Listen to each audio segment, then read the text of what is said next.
You can see the difference. You can see right here, but you can't really see it when you're like this. Just like this.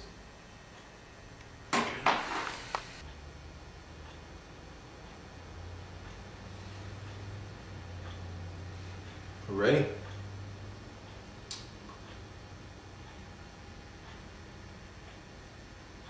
Okay, I was just going to give an update to my pectoralis major rupture that happened a few years ago. How I'm doing since I decided to go the conservative treatment route versus surgery. So I have some notes here. I'm going to be looking down at these notes. Just a quick background for those of you that aren't familiar with what happened. On September 21st, 2014, I was in my gym and I was doing skin the cat on gymnastic rings, which now I recommend nobody do. We see it done all the time, but if you're a big guy like me and you do it and you pay the price like I did, you'll wish you never did it. I was actually doing a back over roll in skin the cat, and I felt the tear in the shoulder, and then I heard a loud pop, and I knew exactly what had happened. You know, what upset me the most at that moment is I've been bench pressing for 33 years, even competitively, and never had an injury. Never have, always warmed up properly, never had a single injury. And bench press was one of my best exercises, and then I do something goofy like that, and, you know. And I remember my arm swelled to twice its size. You could see the blood running down my arm after the tear. It was a full rupture from the humerus and 75% ripped off from the clavicle itself. So it was a bad one. My right side of my chest is about half the size that it was when flexed. When you flex, it's about half the size that it was before the injury itself. Now, why did I choose conservative treatment? Well, I was 46 years old. I'm 48 now. I was 46 when the injury actually took place. I knew I wasn't going to be involved in bench press competitions anymore. I was not going to be a pro bodybuilder. My only concern was, would I still be able to be a successful personal trainer? Could I still do my reflexology business? Would I still be able to, you know, live life mostly normal? Like golfing and things like that I enjoy to do. Now, some ask, why did I choose the conservative, the natural way of treating it versus surgery? Well, I'm a reflexologist, and I've had thousands of people sit in front of me over the last 16 years, and my clients have told me tons of horror stories about infections from surgeries that permanently damaged a lot of their patients. And I've seen it for myself, you know, especially on some of the individuals that I worked on. Surgery is not guaranteed. There's always a chance of failure. We know that. Now, I have individuals that actually work in the wound care centers for a living, and I can tell you, they'll say it, unless you absolutely need surgery, don't do it. There's always the risk of infection. So that was one of my big things. Now, if I was 28 years old, this is a no-brainer. The surgery is definitely worth the risk. You know, I'm not going to be 28 years old and not have it repaired. I mean, you got your whole life in front of you. But when I'm 46 years old and I knew I was on the back side of it, you know, I took that into consideration. Anyways, here's the timeline. I've got these notes here for the timeline from my pain and healing.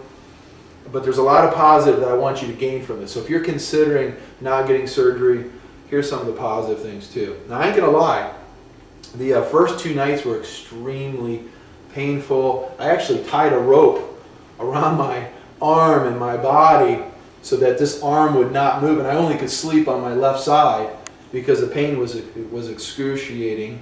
I also massaged the damaged tissue, the scar tissue, every 2 hours, because that's part of the treatment, is you massage it because the scar tissue will set in. So that was one thing that I did religiously. The second night, I finally had to take pain medication. I wasn't going to get any sleep. First night, I didn't sleep at all. Second night, I wasn't going to, get any sleep. Now, the third night was interesting. The pain was gone. as long as you didn't move your arm. So I didn't need any pain medication by the third night as long as I didn't move my arm. But if I moved my arm, any kind of range of motion, then I would have pain. So I continued for about 6 weeks to continually massage, dig as deep as I could, take as much pain as I could to break up that scar tissue. Now 3 weeks after the injury, I could touch my head, do just a brief washing of my hair on this side, maybe brush my teeth a little bit for just a burst. 1 month in, I could hold a coffee cup for about 2 minutes before the pain would set in. 1 month in, I could actually hold a pot full of coffee for just a brief moment or two. 2 months in, I could really notice a difference. I could hold that coffee pot for maybe 30 to 40 seconds. 4 months in, I did my first push-up. It was ugly. Your whole body you're just so scared of hurting yourself. So I just rested all my weight on my left side. 6 months in, I could do 10 push-ups.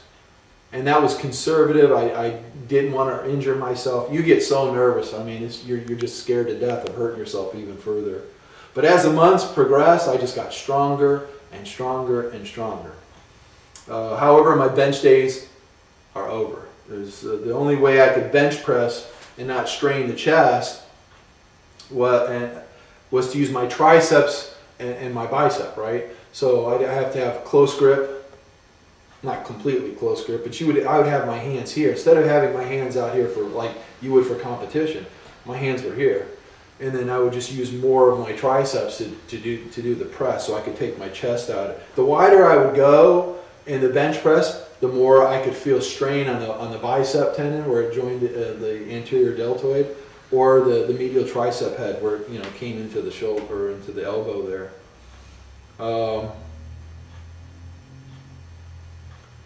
And then I knew that going conventional would end any chance at having top performance in the bench press.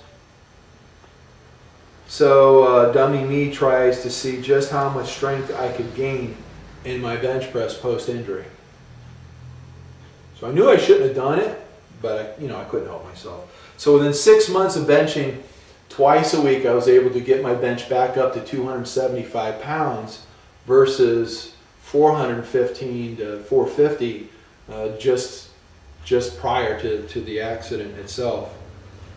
So here I am, 275 pounds going up, and then I feel a rip in this tendon here in my elbow, and the burn starting to go up. I immediately racked the weights, and I'm like, that's it. I'm not going to bench press ever again. I just have to live with it. Something that I love, but I'm just not going to take the chance. Because if I tear that off, now I'm in big trouble. Because now I've waited a couple of years. Surgery now is just going to be awful. One other negative before I get to the positive is you have a deformed chest. So if you're going to be a bodybuilder, you have to have a surgery because it's just not going to look right. Let's get to the positive. I can still strict press over my head, standing strict press, 245 pounds. I'm 48 years old. That ain't too bad. So I don't really have any limitation to my overhead work. Deadlifts were not affected at all. Squats were not affected at all. Most exercise, if you're going to do flies, which I think are stupid anyways, you're going to hurt yourself. That's out. Throwing a ball is out. You want to throw a football, you're not doing that anymore. Tennis is out because that's overhead. That's violence overhead. That's not going to. But bowling is in. Golf is in. Here's a real blessing that came from my injury. I kept thinking that there was nothing left that I could really challenge myself in resistance training. I didn't really think there was. Then one day I stumbled across a classroom at another gym that I was at that was on kettlebell training for beginners. It's at the competitive level. So I'm curious to see what that's about. So I looked at the exercise that sport demands, and I realized they're not going to cause any further injury because they're most posterior. It's most posterior chain, most posterior in the shoulders. You have bicep work, but there's really nothing. Maybe in the fixation at the top movement, you might have a little pressure on the pecs, but almost nothing. So I went ahead and I did that. And I'll tell you what, that's been one of the best things I ever did. Picking up these kettlebells, I'll tell you, I've been learning kettlebell training, and it's probably one of the most exciting things I've ever done. I'm actually involved in the sport now. My shoulders have never felt better. By the way, I wish I had learned kettlebells a long time ago, because my shoulders, I have zero pain in my shoulders. It is, and I'll shoot another video about my shoulders later on, because all you guys that have shoulder pain from bench pressing for years, you'll love kettlebells. All right, so let's wrap this up. Each person's got to weigh the risks of surgery versus conservative treatment. Just remember, whatever decision that you make, don't let anybody pressure you into do one way or the other. Depends on what age that you're at. Are you willing to take the risk? Because you have to own it. You get an infection in your shoulder from the surgery and you end up having a huge staph infection, or C. diff gets up in there, and you lose your arm. You know, I still have my arm. I still have my shoulder. I still live in a great light. Let me show you. I'll show you how many, just as an example. I'll just do some push-ups to show you. It hasn't really, you know, it doesn't affect you that bad.